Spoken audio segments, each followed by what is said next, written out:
And I think you are live there, Cody. And we do not have the audio on this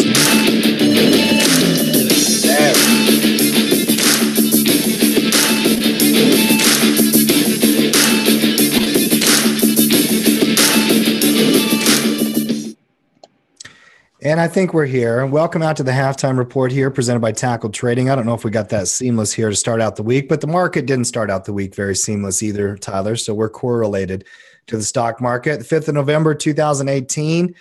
I got Coach Tyler here joining me today. Tyler, how you doing, my friend? I'm doing well, Tim.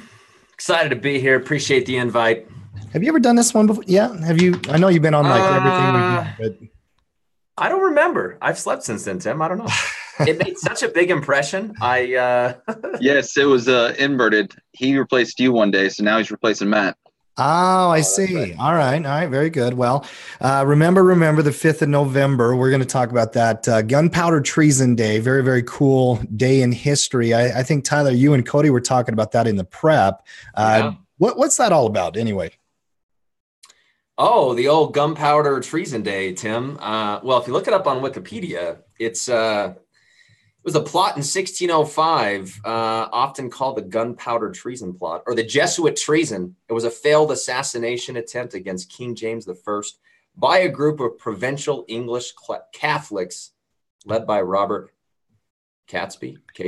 I like that. You try to pronounce names that you don't know how they sound like. It would be entertainment for the entire halftime report. I would enjoy that. Okay. But you're right. There was a movie made about it, V for Vendetta. I know it's an R-rated movie. I enjoyed it quite a bit. Very, very cool movie, but definitely a treasonous movie. Cody pointed that out. When you try to blow up Parliament, obviously you're committing an act of treason. So I guess my political comments in my podcast and Facebook aren't quite as bad as the gunpowder plot of 1605. I'm okay if I just talk politics a little bit. You're within the realm of reason there, Tim. I think you're fine. We do have an election tomorrow. I know the market is hesitating and pausing right now because of the uncertainty where we're going to go. Let's rock and roll, Tyler. Let's get right into the analysis. Welcome out, halftime crew. And looks like we got a lot of our regulars here. As always, it's good to have you. On Monday, we like to do a full market prep, Tyler. And that's where we look at all the different indexes, all the commodities. We're going to talk the volatility index today because Matt is not here. We've got a couple of sensible, logical type traders here today. So we're going to bring the VIX back into the conversation. We're also going to go through all the sectors. And I do want to have a conversation about the Fed meeting on Thursday. I think I saw the calendar. Did they move it to Thursday this week? Yes, they did. We'll double check it. I believe they did. So Tyler, go ahead and bring your screen up and let's go some charts here for a minute. And rock and roll. Let's do it, Timmy. I got it. Okay. And start with the S&P 500. We'll come back to the VIX here in just a minute. You want futures, ETF? Yeah, let's do the futures. I always work through the futures, even if somebody's trading the other ones. I kind of like the futures price. Sure. Classic bear retracement pattern here, Tyler. Go from the weekly to the daily to the intraday and talk about what's going on technically with the S&P. Yeah. So we've had multiple instances where the market has experienced a correction along the way. And Tim, every single time it's the age-old question, is this the beginning of the big bear market, right? Or is this just another bump in the road? And the unfortunate thing is, every bear market starts as a 5-10% drop, but not every 5-10% drop morphs into a full-fledged bear market, right? Mm-hmm. And so you look for clues, you look for the significance of the retracement. If you look right now, Tim, we broke the 50-week moving average. That's what this blue line is. This is more than a mild pullback, I would say. But do we have a completed topping pattern on the weekly? I don't think so.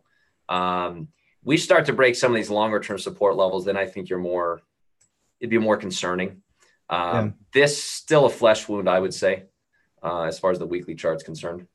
There's going to be a lot of talk about the potential for a bear market as you have a sell-off like we did in October, Tyler. Some of the indexes dropped 6, 8, 10%. Yep. I think, it was one of the worst months in almost a decade in that regard. We're by definition not in a bear market yet. Now, as a coach, as a mentor, you've done as much work or research as anybody I know. You, Matt, I would put in there. on bear markets and how they work and how to define them and how to recognize them. A couple of things I want to ask you about that. Number one, by definition, what makes something a bear market? Let's start with that. So on Wall Street, their widely accepted definition is a 20% decline from peak to trough. Okay. And so, if you could sell off 15%, be in a crappy downtrend, and technically it wouldn't meet that 20% threshold definition of a bear market. Mm-hmm. So from peak to trough here on the S&P, we've gone from 29.47. What was the low last week? The exact tip? The tip was 26.03. So that's about 11.7%. 11.7%. So from peak to trough, we have an 11% correction. This is where they call it a correction, correct? Yeah, the 10% threshold is officially correction territory. Yep. And there's one other question I had about this bear market designation, because I had a conversation, many of them actually in the last couple of weeks. Well, Tim, the economy's doing so well. How could we be going into a bear market when unemployment's at 3.7%? And I got a question for you. As you've studied the history of bear markets, are there examples where economic indicators don't go into a recession, but stock prices actually go into a bear market? Yeah, I think that the phrase I've heard, Tim, is the stock market's predicted like 10 of the last 5 recessions, right? Meaning that you have instances where the stock market looks terrible, but you don't have an actual economic recession. The challenge, the counterpoint to saying the economy is great, why would the stock market look bad, or why would we have a bear market? Go back to 2009, right? The economy looked terrible and the stock market did really, really well. And so you got to remember, there's a lot of lead and lag time sometimes between what the economy is doing and what stocks are doing. They're always forward looking. And so the market is a leading economic indicator. Stocks are a leading economic indicator. It's very challenging to say, well, just look at economic indicators and those will be the tell for what the stock market's going to do. It's almost the other way around. Like the stock market leads, it deteriorates, and then you start to see the evidence in the economy. So we got to keep that in mind.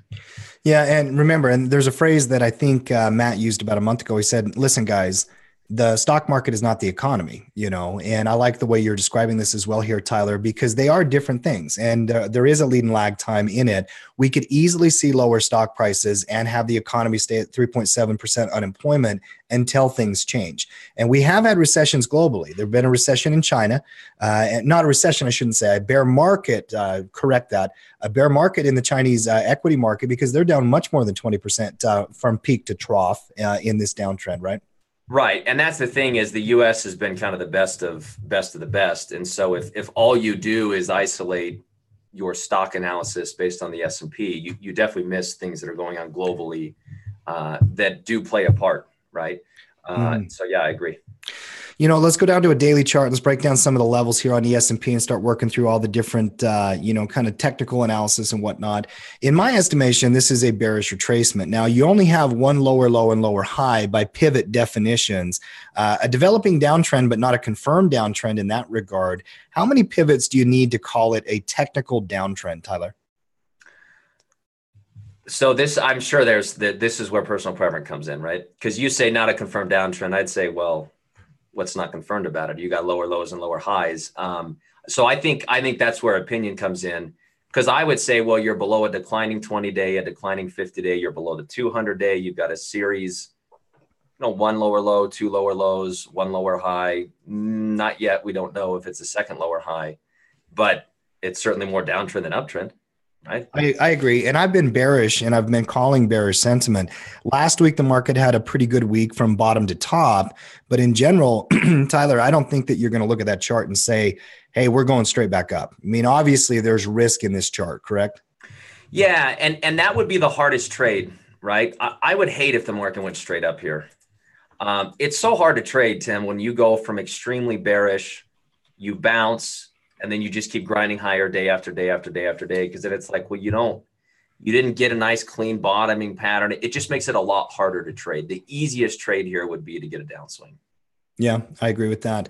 In fact, a V-shaped pattern on the market can be very difficult to trade because most people are going to look at this as an entry point to the downside. Let's break down some of the S&P 500 companies. Top gainers today: Chesapeake Energy, EQT, Cabot Oil and Gas, Range Resources, and Lowe's. Let's start with Chesapeake here. Yeah, rallying just a little bit. Chesapeake Energy. Now, it's easy to make 8% when you're a $3 stock. I'm looking at that. Sometimes you come off the bottom, and it's always fascinating when you start breaking down the top gainers and losers, because many times the best performers, Tyler's, were the ones that were beaten up so badly. And that's that short covering rally coming back here. But this is not a very good pattern on that chart, is it? No. No. Bear retracement, right? I mean, and that's where it's like one day does not a trend make. Who cares if you bounce back? You got a heap of overhead resistance. Mm-hmm. You know, you're buying here is a poor risk reward entry for sure. I agree with that. Top losers today on the S&P: Cisco, Corvo, Activision, Blizzard, Motorola, and AMD. Give me ATVI if you would. The gaming sector has been hot in terms of volatility. It's been all over the place. And the news is not necessarily earnings based. I mean, so many of these games have been coming out recently. The Red Dead Redemption 2, I think that was a different company. I Take-Two Interactive, maybe. I can't remember. I think so. It's not Activision. No, Activision makes the Warcraft games and all that kind of stuff. Down here today on some pretty heavy pressure. Back that chart out a little bit. Give me a read on this one, because that's obviously a rotating chart. Yeah, these have been on fire, right? $10, Tim, back in 2013. Mm-hmm. $10 up to 90, not too bad. So obviously a ton of growth priced into this. And I think that it's a matter of, look, if traders are starting to anticipate a slowing economy, peak earnings, higher interest rates, taking a bite out of earnings on some of these companies, I think you're just starting to see some of the wind come out of the sails. So I don't know. I mean, it doesn't look good, Tim. You broke weekly support. It doesn't look good. It's oversold, but it's a mess on the weekly. So, these high multiple stocks that are dependent on sales and consumers being able to go out and buy $100 game or $300 console or whatever, obviously they're going to go up like crazy when markets are good, and they're going to rotate out when markets are not good. ATVI obviously kind of coming down here today in the news. Let's go to the NASDAQ next. Give me the NQ contract, and let's break down the NASDAQ 100.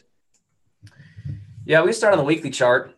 This one doesn't look as bad from a technical perspective. It didn't break the 50-week near as much as the S&P. So again, it's too soon to say the uptrend is dead. Bigger picture on the NASDAQ. Little oversold bounce yesterday. Honestly, Tim, it's just a mess, right? It's a matter of what are we going to do with this? Is this a bounce that you refreshes to the upside and continues, or do we roll over?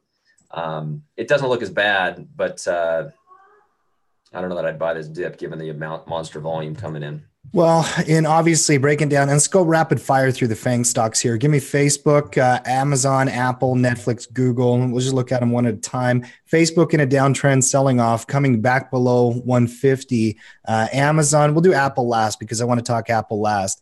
That's a bear retracement pivot right off the 200 period moving average, trying to hold 1600, but literally 4, 5, 6% days almost every single day for weeks now on Amazon, Tyler. The volatility is just shaking investors out. I guarantee it.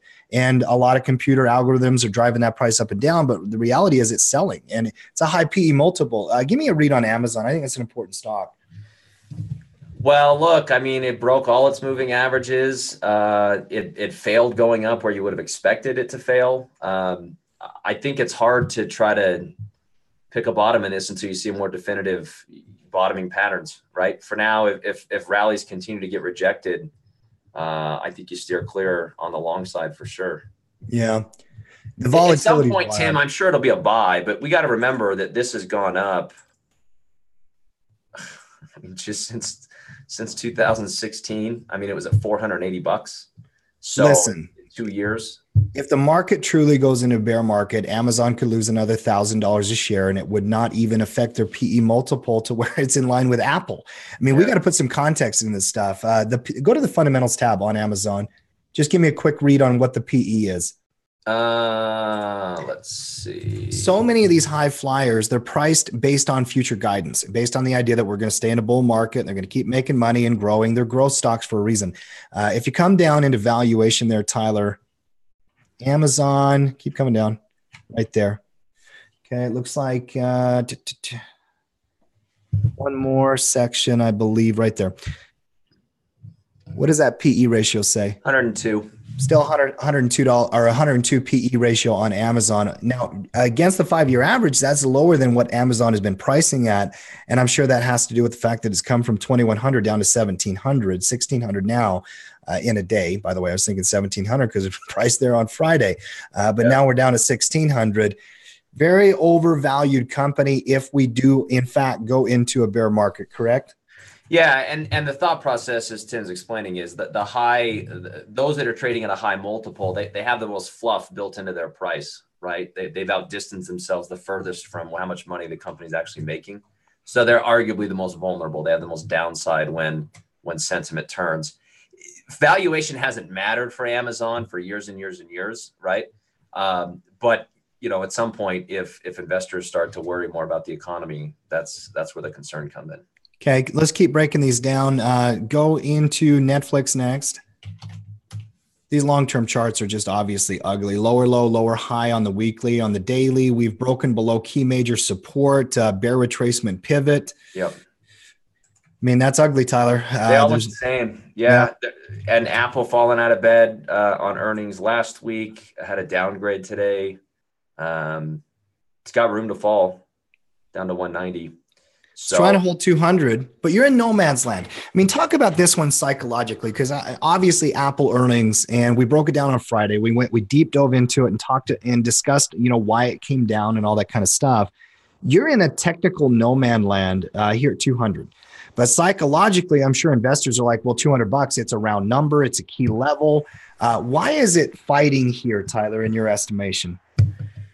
You got a gap area too. So gaps, once filled or even unfilled gaps, can provide a little bit of support. So I think you have a technical reason there, an unfilled gap at 200. You also have a psychological round number. It's also pretty oversold, Tim, right? So 220 down to 200, it's down 10% in 2 days. Maybe you get a little bit of short covering, bargain hunters. I like it once it fills a gap a little better. You got the 200 MA down there, 190. So if you're fishing for a bounce, I'd actually rather get smacked another $10 and then I'd go fishing. But on a strong volatility sell-off like this, and that's a fancy way of saying it, it's down 10% in 2 days. If you do believe it will find some support, one strategy I like in scenarios like this is the bull put, or, out of the money, give yourself some cushion, that kind of stuff, or even a naked put could work if you're willing to take ownership. We broke that down with AMD last week when it sold off in a similar fashion. Okay. Going straight directional delta play here is, there's no confirmation, right? That kind of doesn't really fit any trading models unless you're in some kind of mean reversion type system. Yep. No, I agree. I think bull puts, out of the money bull puts, I like them. You want some upside confirmation though. Top gainers on the NASDAQ today: Kraft Heinz, Pepsi, looks like Mendelez and Charter Communications, and then all the big losers. Apple actually is right on the top 5 there, which is huge for the NASDAQ. Let's go on to the Dow Jones Industrial. Real quick, Tim, I do find it kind of impressive that the market's held up as well the last 2 days. Apple getting taken out and beaten. I agree. It's, because you could have said, well, Apple's held up really well. Maybe that's why the market hasn't gotten beaten up as much. And then Apple drops 10% in 2 days. But it's classic rotation. If you go look at what's been making money, it's everything that was oversold. Right? It's all the bottom fishers that are coming in and profit taking, maybe even short coverers coming in and getting out pre-election or just knocking some profit off the table. Yeah. So I agree from that perspective, but I also have some concern in that regard, Tyler, because the fact that we have held up relatively well and everything still is in a precipitous downtrend. Right. There's real concern here in my estimation. Yeah, no, I agree. And the easiest trade is lower on all the indexes. And so the hardest trade is to chase after up, 3, 4, 5 days here. Mm-hmm. Yeah. Let's move on to the Dow. Dow holding up a little bit better than NASDAQ today. Actually, the NASDAQ was in the news quite a bit A lot of that selling pressure came out of tech stocks, but the Dow actually up today. Looks like up 94 points, holding above the 25,000 level. Is there a real major difference technically when you're above that 200 rather than below it? Some would say, yeah. I mean, they'd say institutions look favorably on stocks above the 200 MA and unfavorably below. When you're flirting up and down like day to day, though, like I don't know that institutions are like, hey, we love the market. Hey, we hate the market. Hey, we love the market. I don't know that they're that fickle with how they look at it. But I think in general, yeah, breaking the 200 MA, it's a long-term significant level that people watch. And I don't even know if you would say, okay, we're out of the woods yet. The Dow is back above the 200 MA the last 3 days. You look at the weight of the evidence and all the other indexes still look vulnerable. So I don't know that I would read too much into that on the Dow here. Sure. Yeah. Top 5 gainers on the Dow, IBM. Let's rapid fire through them here, Tyler. This is what I'm talking about. You know, the market holding up relatively well, but then it's a company like IBM up 4% off the very bottom low. It doesn't inspire confidence. And it got it's got to bounce sometimes. Right? Otherwise, it's at 0 in December, right? Right. And so what do you go from 150 down to 110. You supposed to get excited about a $4 bounce after that? Sure. I mean, yeah. Chevron, CVX up 3.5%. Nice upward movement. They actually had a pretty strong earnings, but it's bringing it back up into the middle of the range and all that moving average soup. It's a messy chart. It's a very messy chart. McDonald's, MCD. Dude, people like their hamburgers, Tim. That's a beautiful breakout. Yeah, and we had this on the report on this 2-day pullback a couple weeks ago.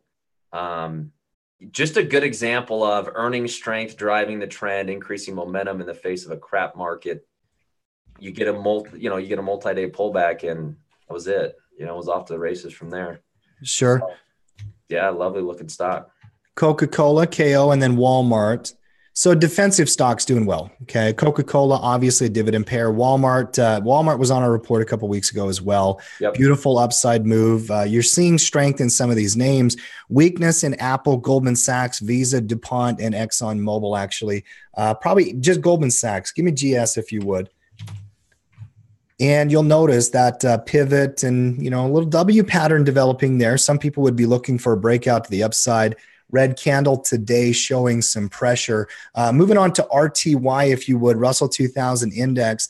And this one, in my opinion, obviously, the most bearish. Matt was earlier on this than I was when it was breaking below 1700 up on the top. It screamed down to the 200 MA. Then it broke below that and screamed lower. We've been putting in lower lows, lower highs. Ever so subtle break of the trend line, Tyler. If you drew a very aggressive trend line on that, chart on the intraday, whatever it might be, from 17. You're talking the last couple of days. Absolutely. Now, it does not mean I'm bullish on RTY. Do not get me wrong. Wait, hang on. I'm talking both. Okay, you're talking this. That's right. Okay. So I expect RTY to put in a lower leg. Now, whether that goes below 1450 or not, that's up for the market. Obviously, we're going to have to watch it. The red candle here today has me concerned, but there's been a change in the momentum here as well, and markets are trying to find themselves a little bit. What's your read on small caps? I would have preferred these got smacked down already, Tim. I think as somebody, if you were early on this bounce to go short, you always view these like stable days with a little bit of trepidation, right? It's like, okay, was I way too early? And now this thing's going to rip back up to 1600. Obviously, this is a stronger bounce than last time, right? So you kind of weigh that with, but it's at the declining 20-day moving average. Like, it's not bullish. So I think if you just look at the trend, you still got to assume this bounce gets sold into, despite the fact that it bounced pretty strong last week.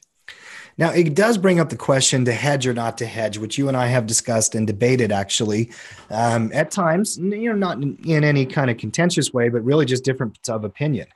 If I'm down at, say, 1300 strike, Tyler, I'm all the way out. When you say hedge, let's be clear. What strategy are you talking about? Iron Condor. Okay.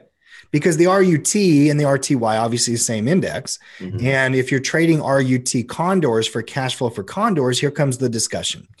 If I've got the 1300 bull put and I've got 230 points cushion, almost Every trader I know would say, hey, listen, no worry.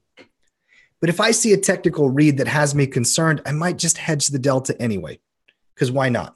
Sure. What's your thought? I always tell people it comes down to experience. It's like, well, how good is your read, right? I mean, because sometimes I'm like, hey, I think this is going to happen, and I'm wrong 60% of the time. So it's like, who cares what I think? Like, I can't put any weight on that.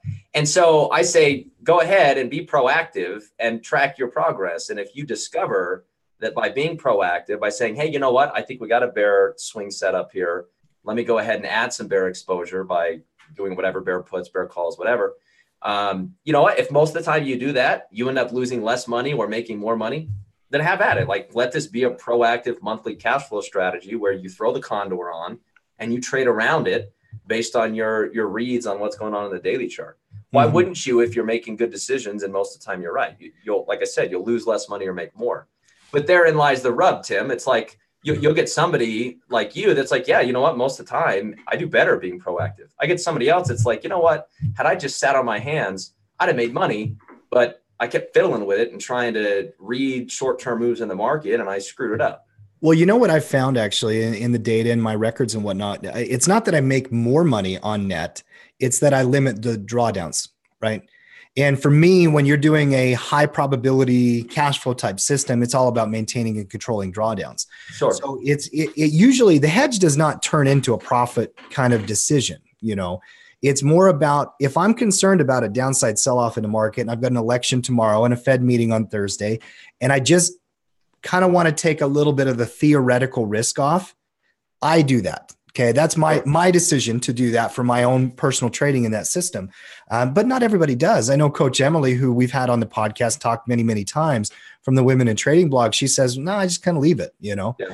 So different people have different philosophies. You've got a mastermind group coming up here, I believe, in about 10 days on cash flow condors. If you're a condors trader, a cash flow trader, welcome. We love you. And, make sure that you're attending those mastermind groups and learning some of these techniques. And December's been a lot better than November, Tim. I think after you have a big move like this, everybody always questions, is the system done? Is the market different? Are we just going to die from here on out? And one of the things we talked about last month in the October meeting is you just can't continue to sell off at this rate. You'll be at zero by December. And it always freaks you out. And you draw a trend line, Tim, and it's like, yep, we're going to be at zero in December. And it's like, it never happens. It never happens. You cannot continue at that rate of descent. And so far, the December trade is profitable. And it shouldn't be surprising that the market has settled a little bit. Of course. The alternative was Armageddon, and that never happens. Armageddon. Well, I mean, there was that great movie in the 90s, I remember. But you're right. And, November has been a condor killer, though. Some of that may be the political election. Some of it might just be short-term noise. See, the thing about it is you don't want to draw too many conclusions over the course of a small data set in right. trading. I mean, guys, one thing that I really appreciate about traders who are trained properly is that they think from a data perspective. It doesn't mean that you only make decisions like a robot. You still have your judgment and all that kind of stuff. But you don't want to draw massive conclusions because one trade won or lost or whatever it might be. That system does work month over month over month over month. So make sure that you're doing that.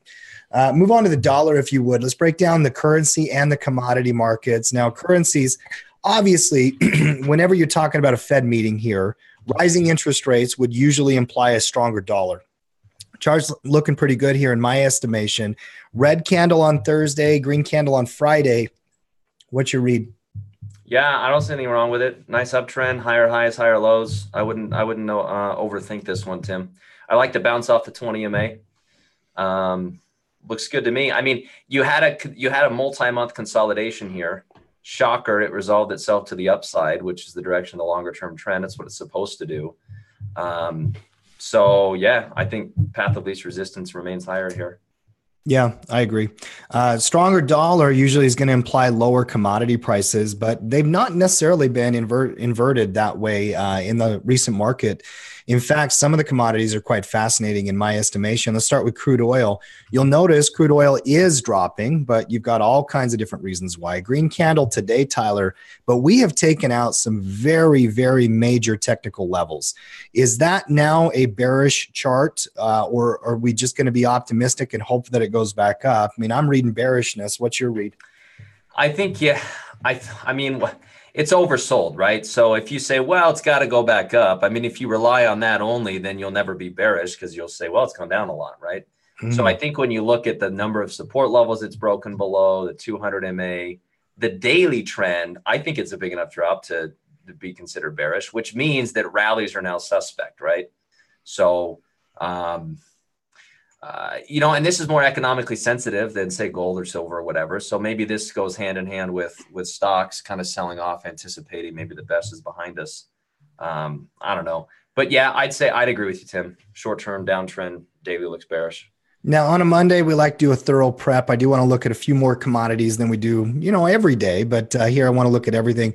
Look at the NG, if you would. I love natural gas as a trading instrument. I've been bullish on this product for quite some time. That gap is not necessarily something that, you know, most traders would recognize or understand, but you have contracts rolling and all kinds of different stuff. Bullish in general, seasonally bullish as well. What's your read on NG? I do have a question on that, Tim. So because I'm not as familiar with futures contracts on commodities, is today the rolling date and that's why the price adjusted? No, I think they actually did have forecasts for more heating demand. They're at a 12-month high. You had some short covering and it gapped over the weekend. I don't think that contract rolls for another few weeks. In fact, if you go to the trade tab, I'll show you a couple of things you can look at. Now, if you trade, you see where it says active only on the futures, where you're looking at the data up above you. Yep. Change that to like all of them. If you ever want to look at the futures pricing month by month by month by month, you'll notice the 23-day active contract doesn't expire for quite some time. So no, that's just a gap. My instinct when I saw the gap was it was probably a futures contract rolling, but that's not correct. Okay. 52-day option for the January. That's 52 days out till it expires. A future is somewhat like an option in one regard. You have an expiration, but it's not like an option in another regard because you don't have time decay. There is no theta or gamma or vega like it is in a contract for an options contract. But the NG just rallying, very much surging here. Multi-month highs. In fact, we're about to the yearly high. Beautiful uptrend. Yeah, looks good. Coming up on some overhead resistance. Tough to chase it after up 7.5% a day, but trend looks great. I've liked natural gas here for a bit in all of the energies. We talk about it day over day over day. Bring up UNG if you would. One great way to trade natural gas, guys, if you don't trade futures, is the ETF product. Okay. And if you look at this ETF, it's one of the more liquid ones, one of the more traded ones. On a gap like that, you probably take profit on that type of gift, don't you think, if you had it? Yeah, your knee-jerk reaction shouldn't be to buy. It should be to take profits if you were fortunate enough to be in beforehand.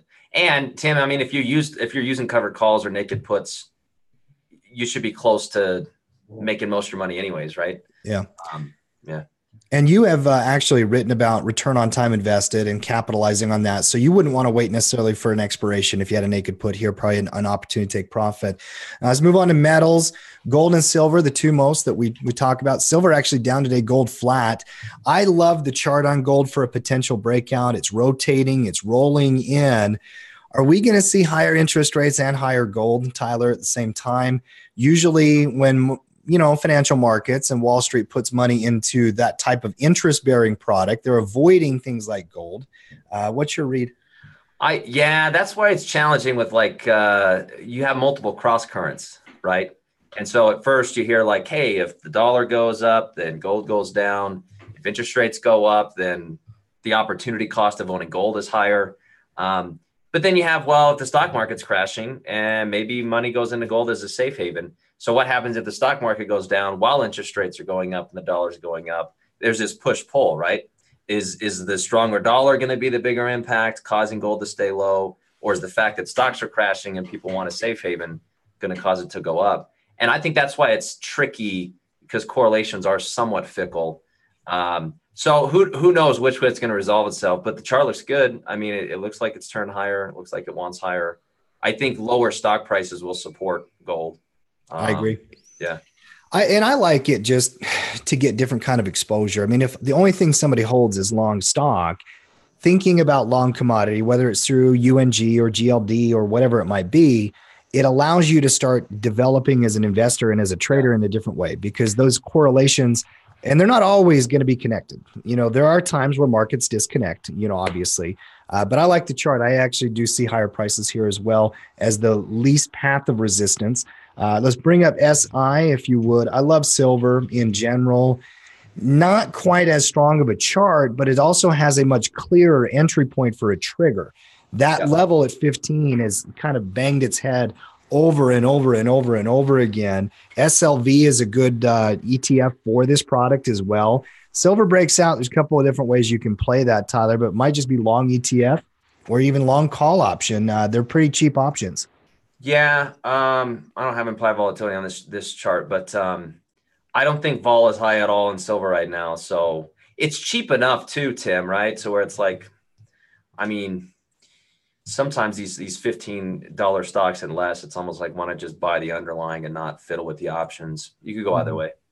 Yep. Very good. And give me Bitcoin last but not least, /BTC or XBT. Either one is fine. Don't really mind. What is BT? Actually, Tim, you educate me. I didn't know BTC was, are these just different exchanges? CME versus the SIBO. They just listed them different. They actually came out with them at the same time to kind of compete with each other. They're like, hey, listen, we've got this and that, but they're actually the same product in many regards. They both track Bitcoin futures. So got it. Okay. Yeah. And holding, doing nothing actually for months now. It used to be Bitcoin was the wildest ride in markets. Now it's actually more stable. Look at all those dojis, Tyler. Yeah. Volume's drying up too. Maybe they've all gone to cannabis, Tim. They Bitcoin so 2017. We're going. Yeah. Well, that one Tilray, TLRY, obviously was in the news for so much. Those cannabis stocks are obviously the high flyers lately. Yep. But after that surge in August and September, it's come back to earth quite a bit, obviously. Yeah. There's no way I would just pile a bunch of money into cannabis. It's pure speculation. Yeah. It's completely speculation. Obviously, you're chasing the news headlines there. Maybe they'll be right. I mean, sometimes they're right. You never know. But that's not going to be where I put my investments for sure. All right. We are at the halftime point of the halftime report. Let me stop and catch my breath here for a minute, guys. Welcome out. We got a full crowd here today, as always. Halftime crew, you know, give me a like and a share if you would. We're at 21 down here. If you're watching our show and you're getting value out of these, just click that thumbs up. It helps us get the word out. It helps our analytics on YouTube so other traders can see the show and come and join us. Tyler, it's kind of fun, don't you think? Oh, Tim, I'm having so much fun. Having a blast. Ridiculous. Oh, all right. Appreciate you inviting me on, man. I can't believe we're already halfway done. I feel like we just got started. Look at you, Spaceman. That always, I mean, it literally has prompted the same discussion between you and I many times. I now am educated on this, so I can give an educated answer as to what songs I like with space. What is your favorite song about space? Well, so the two that you talked about were Rocket Man and the David Bowie guy, right? If you say David Bowie, I'm going to kick you off this show. First of all, his name's David Bowie. I'm just kidding. You know what? My hotel room at that the Hard Rock Hotel was full of David Bowie posters. Is that right? Yeah, he had some interesting. His article selection was quite fascinating. I got to tell you. But I guess if you're a rock star, you can wear whatever the heck you want, right? That is true. Well, first of all, he is a rock god, not just a rock star. David Bowie, one of my favorite artists of all time. And Space Oddity definitely is right up there for me. Let's break down all the different sectors. You know, on a Monday, I do want to look at the economic calendar, talk about the week. I want to look at that Fed funds rate expectation as well, Tyler, and set up the November and the December meeting. Let's actually go to Forex Factory next. Let's look at the economic calendar for the week and talk about the interest rate policy decision. Ground control to Major Tyler Blake. I like that. Yeah, very good. I like that. Blasting off here. All right, up on the calendar, let's go filter this thing down. I don't mind looking at all the different currencies, but really it's USD here this week with the FOMC meeting. Use the filter on the top right. And let's put in only red impact events. And then uncheck all the currencies, and then just put the check mark back on USD. Yep, that works too. Where's US? No. There you go. Just so you guys know, I'm playing dumb today, so Tim can feel great about being Mr. Teacher. I actually don't use this website as much as Tim, so I like it for a couple reasons. Number one, it has a data set and it usually has the link directly to the article or the information coming from that source, right? Sure. There's several things I like about the FOMC calendar here. Let's look here. The FOMC statement is on Thursday this week. Now, I don't know why they moved it. Maybe the election pushed them a day. It's possible. You know, they decided, okay, listen, we're not going to do a Tuesday, Wednesday meeting when Tuesday's election day. But because all those bankers, Tim, will have the TV on because they're so fascinated with who's going to be elected, right? Probably. And you'll notice this statement that it will also be accompanied with a federal funds rate. It's a 2-day meeting. And they're expected to do what, Tyler? What is your expectations for the Fed as we go into the back half of the last 2 months here and interest rates in general? How would we track that? So I think it's always good to say I base my expectations on what the market says because far be it for me to outguess the collective wisdom of Wall Street. So I would just go to the Fed Watch tool on the CME. And I used to have a shortcut, but Fed Watch. There we go. So CMEgroup.com, Tim, you've got, this will tell you what the market's pricing in, which usually they're correct. So here's your November 8th meeting date. Current target rate is 2 to 2.25%. And there's a 94% chance they're going to stay where they're at. So the market's saying they're not moving in November. Nothing to see here. So if they were to move, Tim, that'd be pretty crazy. But assuming they keep the rate where it's at, it'll all be about what do they say in the statement and what do they suggest about December? Because right now the market's pricing in that they will raise rates in December. Got about a 72% chance of them raising rates a quarter point in the December meeting. Mm-hmm. Yeah. So the Fed has not come off their stance. Markets are always interpreting the tea leaves, right? This is what we do as investors in markets. Information about trade tariffs or economic indicators, unemployment down at 3.7%, like we saw coming out with the report last week. It can move the needle on some of this stuff. And you'll notice that these things do, move back and forth over time. Kick out all the way into like next year. Where does the market expect interest rates to be, say, by June, midpoint of next year?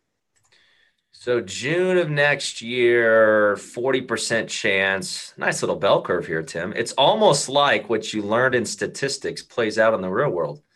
2.5% to 2.75%. So Tim, if right now we're at 2 to 2.25, and they raise in December, you'll be at 2.25 to 2.5, right? Mm-hmm. And so if in December coming, end of this year, we're at 2.25 to 2.5 being the range, and they're saying June of next year, you're at 2.5 to 2.75. That means they're pricing in one more hike between now and June in addition to December. Did I get that right? Yeah, I think so. And the reality is this is the tone of the Fed. They've said that we are going to gradually raise interest rates. They have maintained that policy throughout 2017 and 18. In fact, it doesn't seem like they've come off the tone of the policy either since Jerome Powell. Jay Powell actually got in as the Fed chairman. The expectation is rising interest rates, which is what you're seeing in the bond market as well, Tyler. Yep. Bond prices are falling. Treasury yields are rising, which is what's creating a lot of the market dynamics that we have. Guys, Matt and I will break down the Fed more throughout the week, I'm sure. CME Group has that Fed Watch tool. It's a really cool thing to go and study a little bit. And I wouldn't suggest somebody go and read all the Fed statements. Unless you're after hours and you got some time and you want to understand it. During the market, focus on your accounts, focus on your trading. But it is really important to understand the relationship between different markets, and interest and bond and debt markets are bigger actually than the stock market, Tyler. Most people don't realize. Well, and they compete for capital. So one of the things I was looking at, Tim, if you look at the Treasury, which one is it? I hate that my default is Bing. I hate Bing, Tim. I don't have an opinion on Bing. That's all right. I don't have to have an opinion on everything. So Just make sure you post it on Facebook when you do. Okay. Hey, listen, I almost started some big debate on my Facebook page the other day. So when you look out November 2nd, so 1 month T-bills, so longer term treasuries are basically pricing in what they think the Fed's going to be come a year from now, right? Mm-hmm. So if right now 1 year Fed, 1 year treasuries are at 2.7%, and Fed funds right now is 2 to 2.25%, they're basically saying that a year out, Fed funds could be at 2.7. You'll see though, Tim, it doesn't keep going up to like 3 and then 4 and then 5 and then 6. Like at some point they think, look, Fed's not going to be able to get much higher than 3% until a recession hits, and they got to start pulling it lower again. It's interesting though to see what expectations are baked in, to see how the market's always forward looking and pricing this stuff in. Mm-hmm. Go to Tackle Trading's Market Skyline. I do want to talk earnings for just 1 minute as we kind of prep, and as we're moving out of earnings season for the third quarter. One reminder, that doesn't mean that your individual company doesn't have earnings. Okay. You got to check every trade you take when it comes to the earnings date, double check it. Under the Trade Center, go to the Market Skyline. And then when the heat map comes up here, Tyler, use the filter, and I want you to put in earnings date. There's a drop-down filter for that heat map, I believe, once it loads. There we are. So where it says one-day performance on the left, drop down all the way down to earnings date. The quarter was not as strong as last quarter, okay? But we have now gotten through earnings season, and a lot of these companies did report. And quite frankly, it's not that their top and bottom lines were off. It was all about guidance. A lot of the stocks that missed, like Amazon or Apple or whatever it was, well, this might change in the future, and markets are forward thinking. When you finish an earnings season, there's always that sigh of relief, Tyler. But now we can get back and focusing on other things, but the market just finds a way to now change the conversation a little bit. Right. What companies we still got coming up here? We got Disney, Walmart, Home Depot, Lowe's. Home Depot, Lowe's, Cisco, Salesforce, the one you've talked about for a while, Intuit, Oracle, Adobe. Those are the big ones, right? Most of the big ones have reported. Most of the big companies have reported. We still do have a few key ones that do report. In fact, if I look by market cap this week, Royal Dutch Shell and Disney would probably be the number one. Go give me a chart on Disney. Walmart coming up in a couple of weeks. Fox, Qualcomm, AstraZeneca. Eli Lilly has earnings this week as well. DIS. Is the earnings date not coming up on that? Let's double check the date on this. The last one was August 7th, so it should be around November 7th. I don't know why it's not coming up. It should be. I got it. 11/8A, which is going to be Thursday after the bell. Yeah. And then Walmart as well. Guys, we're through most of earnings season. Walmart's not coming up for a couple weeks. They come out actually 11/15B. Yeah. It's nice to have us behind earnings season in most regards. But remember, guys, if you are trading individual companies, double check it and triple check it. Earnings is not a mistake that you want to make where you just go into an earnings report and then boom, stock jumps on you and you didn't pay attention, right? That's a big no-no, Tim. It's unnecessary too. Yeah, I agree with that. If you guys want to give away money, just give it to Tim and me. We know where to put it. Well, that is true. There's definitely some validity to that. Last thing I want to do is break down all the different sectors here on a Monday. Tyler, we always look at all the different areas of the market, do a thorough prep. We've kind of developed themes day by day, Tyler. Tomorrow we'll do a delta strategy. Thursday we'll do a cash flow strategy. Wednesday we have on a guest. So we're having some fun here on the halftime report. Let's go rapid fire. And I want you to start sector rotation style with the aggressive areas. Let's start with technology. All right. Just give me a read on these as we go. I'll read out the symbol. You give me the read. So XLK looks just like the NASDAQ because it effectively is the NASDAQ. We got a bear retracement. It's lagging the last 2 days. One thing I think about, Tim, is if all the growth and the leadership has been in tech, do you really want to see this thing taken out and beaten silly? No. This was a bear retracement triggered on Friday. Mm-hmm. Yeah. Okay. Industrials.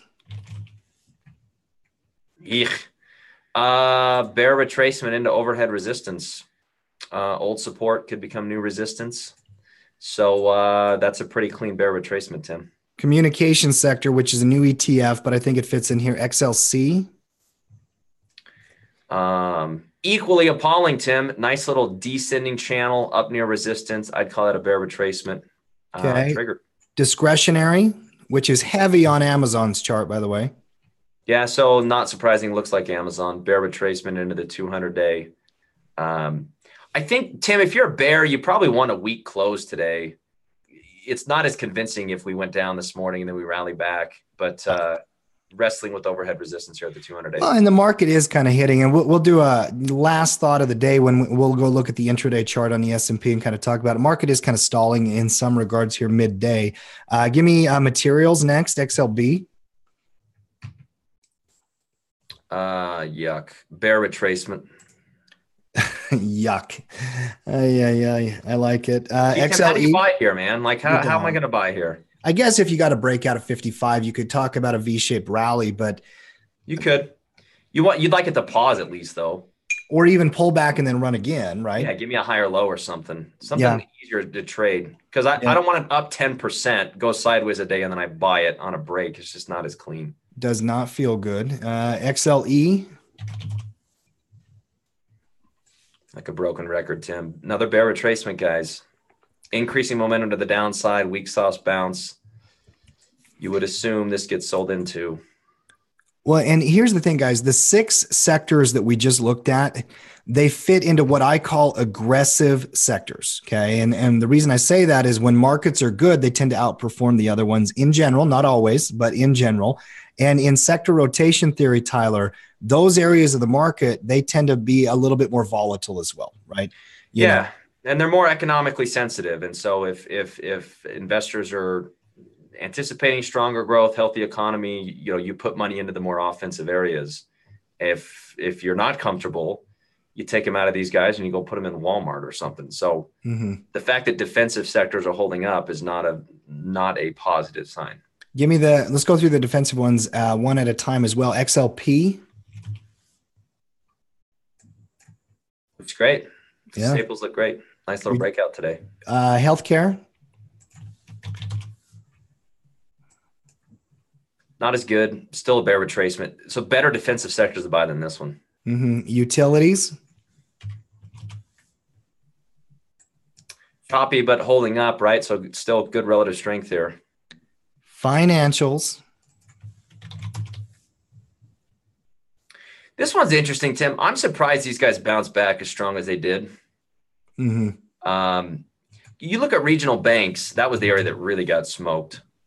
XLF is larger cap, right? You have like asset managers and stuff in there. Regional banks, these look just not good at all. So XLF, impressive over the last week that it's held up so well, but it's still a mess. And last is real estate. There's a lot of REITs built into this one as well, which is interesting. It's not just home builders. I mean, the XHB, if you look at the home builders, very different chart than the real estate. And that's the thing. And you're right. It's REITs versus construction. Right. Yeah. These home builders, they don't like those high interest rates, Tim. They do. Doesn't it make you feel good, though, if you have like a mortgage rate that's 3.5%, 4%? All these suckers paying 5% now. Poor schmucks. Oh, well, first of all, it doesn't make me feel better about my life because somebody else has pain, Tyler.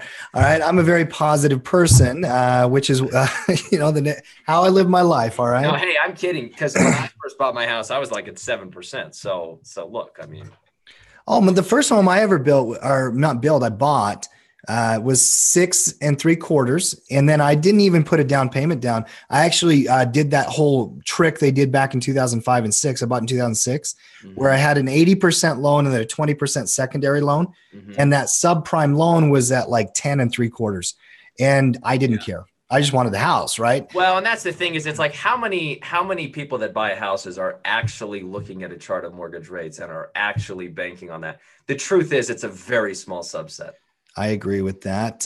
But investors, we are looking at it as well. Guys, we are at the, back end of our show. There's a couple things I want to remind everybody here. Number one is that we've got our coaches show tomorrow, Tuesday night. Tyler, you're going to be doing the Cash Flow Club on Thursday night. Now, obviously, with the Fed and everything going on, there will be a lot to talk about. In general, talk a little bit about that Cash Flow Club. What do you guys do during that webinar every Thursday? It's a once a week webinar, right? Yeah. So one of the nice things is it's a little more laid back, and honestly, Tim, I've let the students drive the conversation a little bit the last couple of weeks in getting input. Last week we talked about multiple time frames, how to use intraday charts to improve your timing signals. So I went through showing some tricks on the charts and using 5-minute charts and reading intraday stuff. Go to tackle trading for a minute while we talk about this. I want to look at where some of these show archives are. I was talking to a student today, and he's saying, Tim, I can't watch it live because I, work at that time. How do I find it? And guys, everything that we do on the pro level, it's all recorded, and we do upload those here under courses, I believe. Yeah, hang on. I'm going to log in real quick. That's all right. And then you should be able to catch all those recordings. And by the way, if you've attended one of Tyler's, classes before, everybody say thank you, Tyler. Obviously, we really appreciate him doing the work he does for us as a coach. But Cash Flow Club, it's more about options, right? And we do spend our time kind of working on option strategies and specific questions. Break down what you've been talking about the last month or so.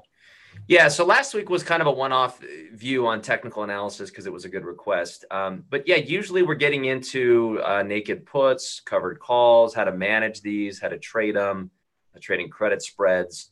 As the name suggests, cash flow, that's usually all about selling options. And so we tend to focus around option selling strategies.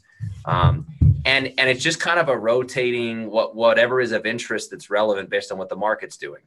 And so with the market recently going into a downtrend, we talked about different things like bear call spreads.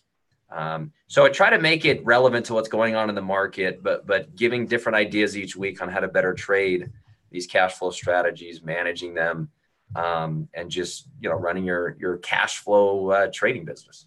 Mm-hmm. Yeah. When I think of cash flow, I think about theta positive. I mean, we could define it a lot of different ways, but really it's about, options, theta positive type strategies. And that's really what that show is all about. Yep. We also have our coaches show tomorrow. But one thing I want everybody out there to do before you start worrying about the webinars that we're going to be focusing on through the week is those reports.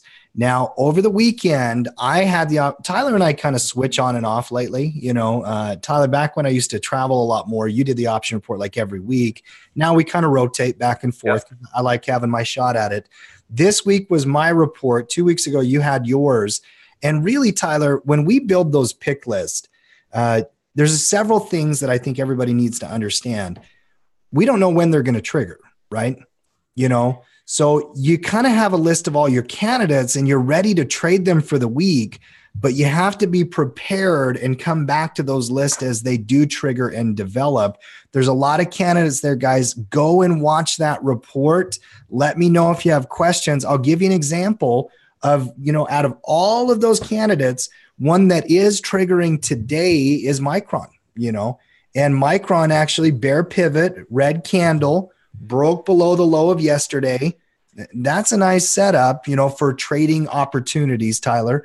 And the other thing about those reports, and I want you to talk about this, it doesn't recommend that you have to play at one strategy or the other. You could go long put, but you could also do a bear put or some other alternative option strategy, right? Yes. As smart as Tim and I are, we do realize you have agency and personality and preference. And so, yes, obviously, if you want to do a less intelligent way, then you don't have to do what Tim and I say. You could pick a different strategy. Little subtle jab there, Tim. Don't know if you caught that. Yeah. So the idea, there's a million different strategies in the options market. You guys know there's lots of different ways you can trade these setups. The idea is to just kind of think through our thought process and give you kind of an idea of what are potential ways you could play it. But if Micron gets crushed this week, you buy a put, I do a bear put, Tim does a bear call, everybody's happy. Yeah, if it goes down, but remember, risk management, position sizing, the whole thing, they're all the key really to trading successfully. It's about risk management. Guys, that has been our halftime report. If you enjoyed it, thanks for being here. It's always great to have our community and our team. You know, as I look up and down this chat, Tyler, there's several things today that made me very, very happy. Number one, all the familiar names from the halftime crew that are here almost every day, you know, applying their daily routine here, looking at the markets with us, kind of experiencing this together as a community. I love that. Beth Salamanca, big shout out to you. Hi, Beth. Great to see you. Had her on a podcast recently. She recently won our Hall of Fame award over at Legacy, Tyler. Yep, I'm aware of that. Yeah, Beth, you're the best, man. Congrats. Pretty awesome. And then also just, you know, people like the Monies here. And I've seen the Monies name several times. And he's saying, hey, listen, I've never taken these courses. I took Dave Ramsey courses and I found you guys on YouTube. It's great to have you as well. We're building a community here. We're going to continue to do this each and every day and help educate and help, you know, experience all this stuff together. Tyler, any last thoughts from you? No, I appreciate coming on. And yeah, we totally appreciate you guys watching. I mean, Tim and I would probably do this anyways, but it certainly helps us to feel like we have people who we can help out and who enjoy the commentary. So give me one last intraday read here. I mean, listen, we can get all sentimental and talk about and sing Kumbaya. I got no problem with that. I do like that song, Kumbaya. But market is flat here, kind of trying to find itself. SPY in the middle of what is that? A symmetrical triangle. That's like that pretty old, that's an ugly pattern. Those are hard to trade until you get a break. It almost seems like the selling urgency dried up, right? I mean, the last 3 weeks, it's like if you're not up, you're getting crushed. And now all of a sudden you get a couple just narrow range days in here. Market switched it up on us, Tim. It's sluggish. I agree. I'll tell you, you know, I was very interested when I did all of my analysis last Friday to get ready for the option report. And then we took all the ideas to the team. There were a lot more bullish breakout potential setups than I thought I was going to get before I started doing my research, you know. And there are some patterns that are in that long-term consideration where if we do catch a run, and this is the whole beautiful thing about trading, it doesn't matter where it goes, there's an opportunity. If the market goes down, those bearish retracements are going to sell off like Micron. If the market goes up, there's plenty of breakout potential that we can go and play and make some money on as well, right, Ty? Well, and that's why you have bull and bear picks every week, right? I mean, if we were arrogant, we would just say, hey, here's the bull picks because the market's going up next week. But we're not stupid. And we realize no matter how good your read is, no matter how many indicators you have, you know, market can always do what it wants to do. So it's good to be prepared either way. And one last reminder is that we probably won't get clarity on the election results until tomorrow night. Tomorrow might be more of the same until we start to get a picture of it. I do remember November 7th, 2016, and the futures market went wild in the evening, Tyler. So be prepared for some fireworks at night and watch the futures charts, by the way. What's your read, Tim? What's the House and Senate going to look like when we come back on Wednesday? Well, I'm a trader. I operate on data. I looked at a lot of the stuff. I think that the Senate's going to stay obviously Republican. It looks like they're probably going to maintain that. The wrong, seats are up, but it looks like the House is going to swing to the Democrats from what I was seeing on the data. Now, you never know. They also predicted, a lot of those pollsters said that Trump was down 5 points before the election. He ended up winning. So don't you just want to see the polls wrong just so you can take enjoyment out of those smart people just having to feel like you guys so got it wrong again? I just want people to vote. I want people to embrace civil conversation and communication, and I want people to be critical thinkers.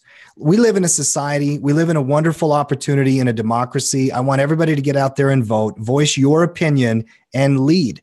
Do not let this negativity that is currently just embedded into our society make you hesitate from having an opinion. Be willing to share it, but also be open-minded enough to listen to somebody else's point of view and try to understand where their perspective comes from as well. I think it's a reminder, guys, that we live in a wonderful, wonderful time in many regards. We have democracy. We have polls. we have the ability to get in our truck and go down to the polls and actually cast a ballot. And thank God for that. So I just want everybody to get out there and vote. And that's my last thought here. Thanks for being here. Tim for president, ladies and gentlemen. That was good. That was a good send off, Tim. I like that. Thank you, Tyler. All right, guys, we will see everybody tomorrow. Halftime Crew, halftime report. Getting a game out there, tackletrading.com, guys. And see ya.